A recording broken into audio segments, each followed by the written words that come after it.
You are listening to the Estheticians Earning More podcast with Brittany Hageman, episode number 155.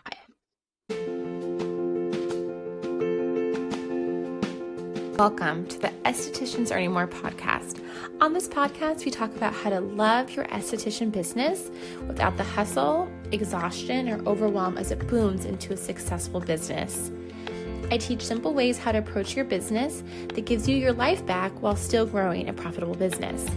I grew BLH Beauty in San Diego to a 6-figure business, and I learned a lot along the way, which I'm excited to share with you here. So let's get started. Before we get started today, I wanted to tell you about a new workshop I'm doing in a few weeks, or depends on when you're listening to this episode. And it's going to be about how to finish the year strong. It's going to be on June 26th. That's a Wednesday at 3 p.m. Eastern Standard Time. It's totally free. Register in my show notes. If you can't make it, just register anyway so you get the recording. And we're going to look at your business and all the themes that I see consistently with the clients that I work with, and see the gaps that you have in your business and make a plan how to get there and finish your goals for the rest of 2024. So if you have been working, if you've been listening to the podcast, if you've been doing all of the things, you've been showing up, marketing, talking to your clients, trying to sell products, all the things, and you're still just really struggling, this workshop is for you. We will really help break down what is stopping you from getting the success that you want and the next step that you need to take to get those results. So totally free to sign up. It's an hour-long workshop. I'm going to teach you at the beginning of the time, and then we're going to open it at the floor for questions and coaching. If you want feedback, if you don't really, you listen to the workshop and you still are like, okay, but is this a good next step? That's what that time is for. So I cannot wait. I will talk to you then, and enjoy today's episode. Happy Monday. Welcome back. I am so excited to be back today to talk to you about this topic of self-evaluation, self-observation, okay?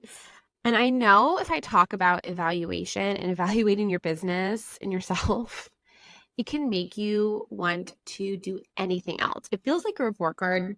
It feels like you're back in school. It feels really icky. I know when I first started in my business and started really trying to embrace this concept, it felt, even the title of it felt really awful versus like maybe just being curious. You know that one of my core values in my business is curiosity, and being curious is such an important skill here, but it really is technically you're evaluating your own self, but it can feel really scary. So maybe being curious about what's happening and what's working and what's not working is an easier thing to swallow, because you have to be able to figure out in your business what is working and what isn't working. And if I have to guess, if your business isn't growing, it's because you either will look at it. It's like maybe like how you won't look at your money, you won't look at it. So you don't know. Maybe you need to have more clients. Maybe even know you need to sell more product, but that is the end of the line of what you know, right? So you're like, I don't know what's working and what's not working in my business. I just know it's not working. So you have to develop this skill. And if you haven't, that's probably why your business isn't working. One of the many reasons, right? Confidence, doubt, all these things all accumulate. So if you have confidence in yourself and you don't have a doubt that you can figure it out, it's going to be much easier for you to have this self-evaluation observations of your business. That's why I kind of been talking about that in the past few episodes, but it really is, you can see how it all ties together. A lot of what I do with my one-on-one clients is this evaluation with them. And I can spot it, I can see things that they may not see. So sometimes it can be really hard because you're so in it, you don't see it. But I do want to give you some tips on first evaluations when things go not the way you want them to go, and then evaluations when things do go the way you want them to go. So I also have found with my clients, my esthetician business owner clients, is that when things do go well and they are making money, they don't attribute it to themselves. at all. It's like, I don't know what happened. It was so weird. I don't know. It just weird. It was weird. It happened. I don't know how it happened. I'm afraid it's never going to happen again. That's always what everyone says. And I said the same thing too, where I'm like, I don't know. It just happened. It's so weird. And that's not true either. So having an evaluation about why things work and why things don't work is such an important business skill. And I think that's one of the reasons I was so successful so quickly, is because I was willing to figure out why things were working and not working. So one of the examples I'm going to give you today is selling skincare, which I talk about a lot on this podcast. You also know that I hated selling skincare. I felt so guilty about it. I felt so salty about it. I felt like, but what if they have products at home that are good for them? Like, I don't feel like integrity wise, that's a good thing, right? I had a lot of hangups about it. But as I got through those hangups, like the mental mindset blocks around those things, and I really started to allow myself to put myself in that very uncomfortable situation, talking about skincare with my clients, that is how I learned when I show up weird, right? I could tell from either their body language or things that they would say that they had stopped being interested. They stopped listening. They stopped. It was over. Like it was not going to happen, right? I learned like when I was weird, I really spent time every single time after I had a skincare conversation. I would really be like, okay, this is the part of the conversation when I was flailing, right? Or if they bought it, I'd be like, okay, how did I act in this situation? What did I say? Like write down what I said, like if I said something kind of organically and it came out in a way that they really like got it, I would write that down, right? So like, again, like really looking at things closely of like, oh, this is working, and like, oh, that didn't work. And as opposed to me like, I don't know why that worked or didn't work in that conversation, really allowing myself to figure that out.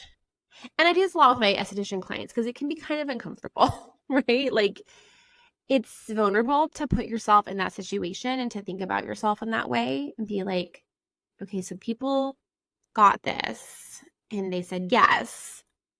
And it's hard to take responsibility for your part in that conversation and not take it personally when people don't buy, right? So it's a very delicate balance. But what I've learned as the better I've gotten at selling skincare, because we're just going to continue to use that as an example, but this could be the same thing for marketing. This could be the same thing for being just visible, like people knowing about you. And I could give you so many different examples, but I'm just going to stick with skincare just to make it easier. But you could apply this same philosophy to marketing on Instagram, talking to people about your program, what you do, right? Like it's the same idea.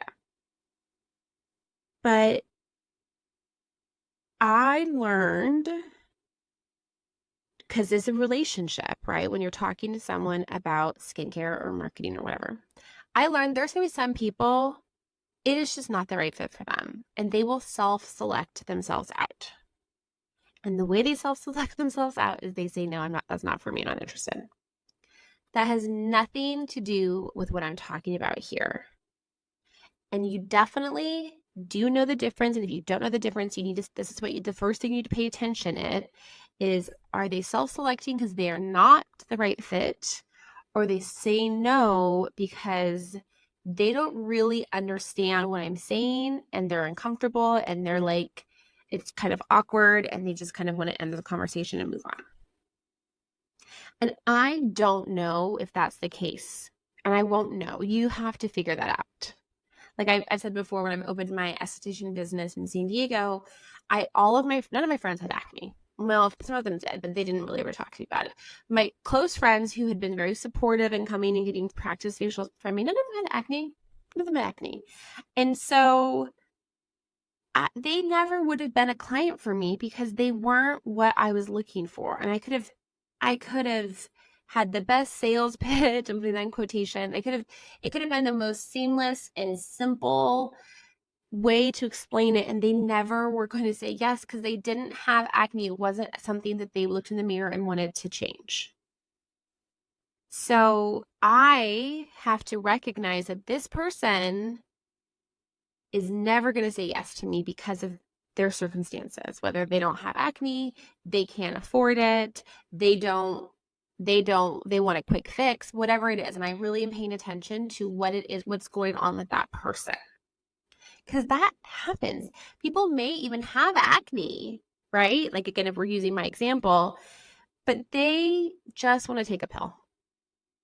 They don't want to do and so again, you can talk to them. They can even buy the skincare, but they're not going to stay with it because it's something in them. So that's where I don't take it personally, because I can recognize that they're human and it's not always going to work for them, even if I feel like it should. But my part, the part that I'm evaluating, the part that I am observing and being curious about, is my own energy, the way that I'm talking, if I'm saying things that I can tell make sense to them. Because sometimes I also found if I said things that made sense to them, that itself would be like, oh, this isn't for me. That was so clear what you just said. And now I know that's not what I'm looking for. Amazing, we all won, right? Or I say something so clearly, they're like, yes, Brittany, that is me. That's exactly what I'm thinking. Thank you for saying that. Okay, yeah, I'm with you now, right?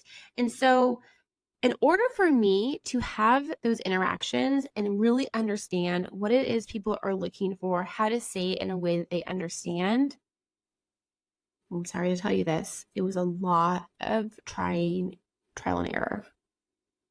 It's a grind.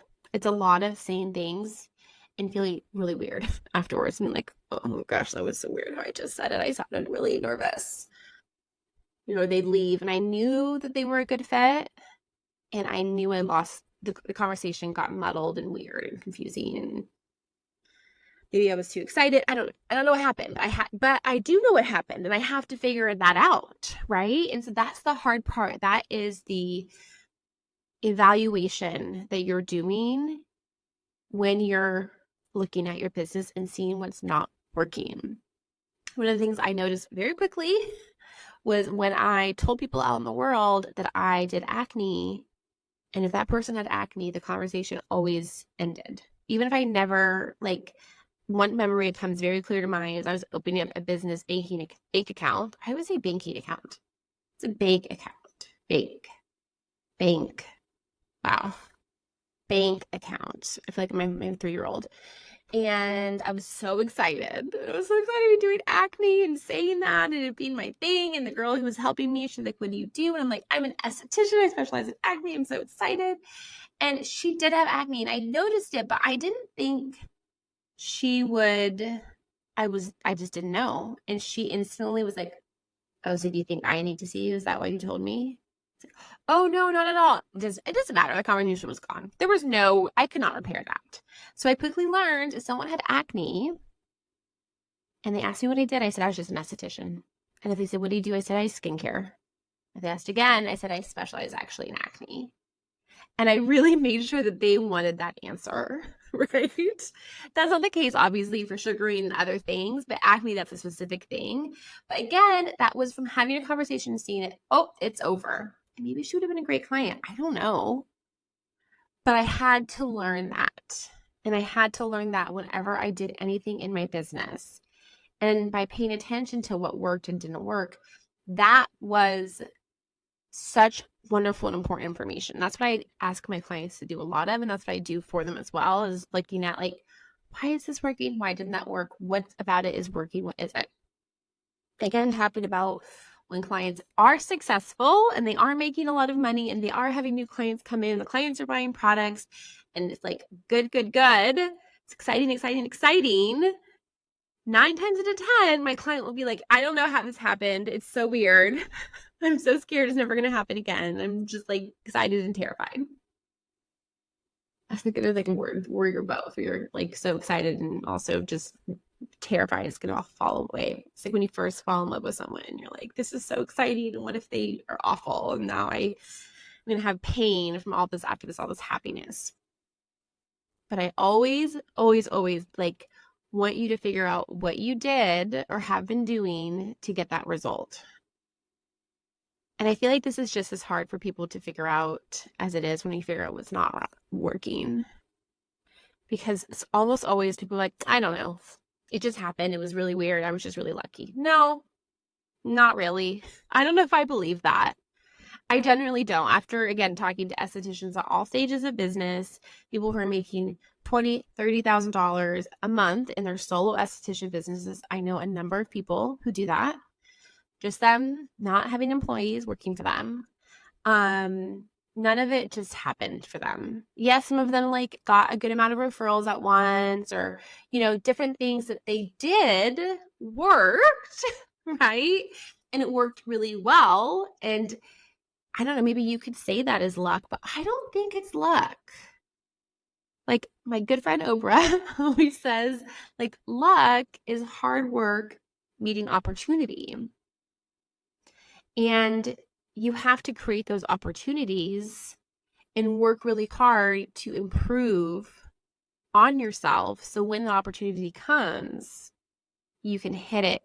And it works. Does that make sense? I think back to, I did a story about this a few weeks ago on my Instagram. I went and got my nails done, and I've actually just peeled it all off for my Taylor Swift concert, and I did a manicure like Taylor, and it was beautiful. It was the best manicure I've ever had. And she did like numbers on, she did like number 13 on one thumb, and she did like the TTPD like logo on another, and it was like glitter. It was such a great gel manicure. It lasted so long, like 2.5 weeks, and then my nails grow so fast, so then I couldn't kind of stand anymore, so I peeled it off, which I know you're not supposed to do. But the girl charged me $40. It took her an hour, and she totally undercharged me. And there were definitely things about her setup that wasn't great. That's probably why she chose charge me so little. And so if someone asked me locally, do I know someone who does great nails? I would say yes, she does an incredible job, but there's these things that you may not like. So just keep that in mind. Referrals that blow up, that people just can't stop coming in, there are caveats to that, where there's a yes, but. It's yes, yes, yes, yes. So if someone is getting those kind of referrals of referral after referral, it's because there aren't caveats to why that person got the results, liked what they got. It's just great, right? So if people who've gotten so many referrals, it's because what they are doing right is that client interaction. And why are you not doing it? I don't know. We have to look at what you're doing. We have to look at what you're saying. We have to look at your treatment. We have to look at your service. We have to look at how long it's taking you, all of these factors. And so that's, again, where that evaluation comes in. And I know it's probably clicking for you right now. Right now, as I'm talking, you're like, oh, yes, that is why this worked. And so I always am like, so now we know what works. So when things aren't working in the future, we kind of go back to that. And then maybe it won't work again. We don't know. Like, I know one of the things that really helped me was I did Yelp ads. Yelp was a big thing at the time in my area. I don't know if it still is. I don't even know. I would try it. I don't know. And in Yelp at the time, I think it's still the same. You can advertise with before and afters, which you cannot do on Instagram. And I remember I did Yelp ads so many times, and I got so many clients from it. And then I had I was super busy, so I stopped doing the ads. And then maybe a year later, I had a bunch of people graduate my ACME program, and I had a bunch of spots. So I ran Yelp ads again, and I didn't get any clients. I don't know. So that's one of those things where you go, was it the ad? Look at the ad that worked the first time. Is it the time of year? Is it this? Is it that? I can't tell you right now what happened there or why an ad isn't happening for you. I don't know, but I can tell you, you can figure it out. You can figure it out, but you have to be willing to figure out exactly why and try again. Try this. Okay, that didn't work. Okay, then try this. And that's that perseverance talked about in last episode. That's the problem solving, which I've also talked about recently. You can see us all intertwined, right?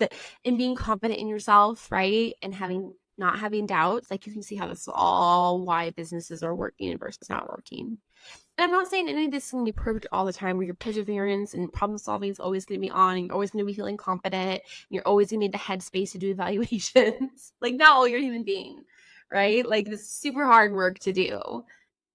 But if you do more consistently this stuff versus the just sitting and spiraling about it's not working, you can see which is going to make your business grow. Spiraling, panicking, it's not working. I don't know what to do. I don't know why it worked that one time or those few months. I don't know. It wasn't me.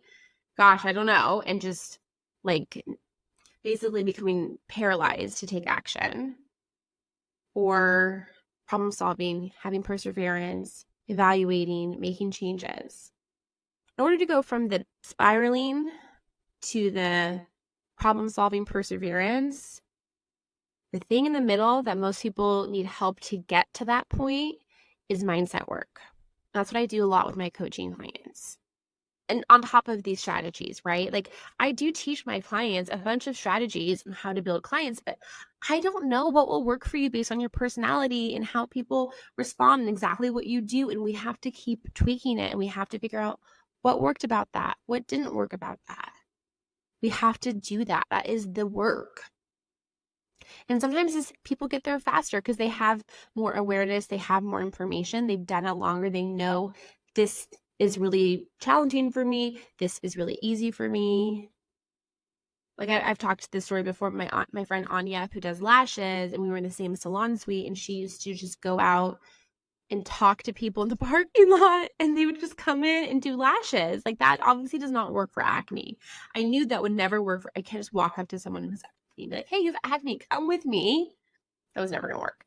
But even if I did another service, even if I did lashes as well, my personality, I may seem outgoing to you, but absolutely hell no. Am I gonna do that? Unless I was like starving and like needed to feed my daughter, I would not be going to strangers and be like, hey, I do lashes. I would love to come do your lashes. They're so beautiful. Come with me.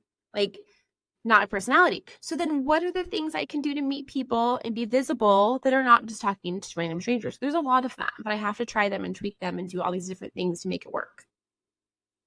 And just like Anya, I don't know how many people she would talk to before someone would say yes, but it wasn't a yes every time. I can tell you that right now.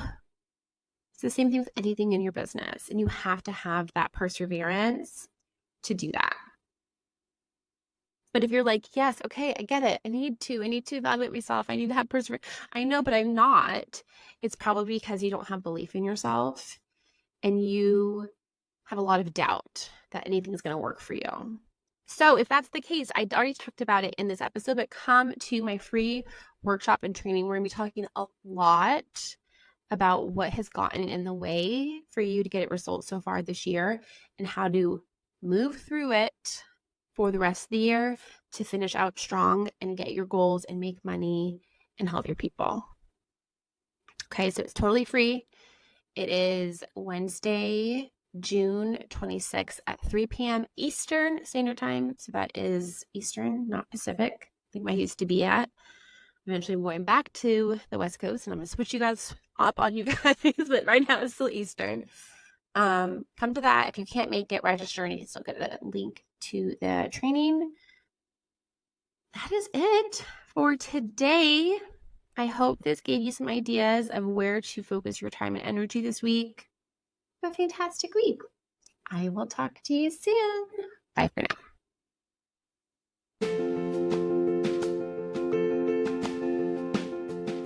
Hey, if you like this podcast, please rate and review on whatever podcast platform you're listening to. I cannot tell you how much that helps my podcast grow. So you can click 5 stars if you like it and you want to give me 5 stars. And please leave a review about telling me why you like it so that I can help other estheticians grow their business. Thank you so much.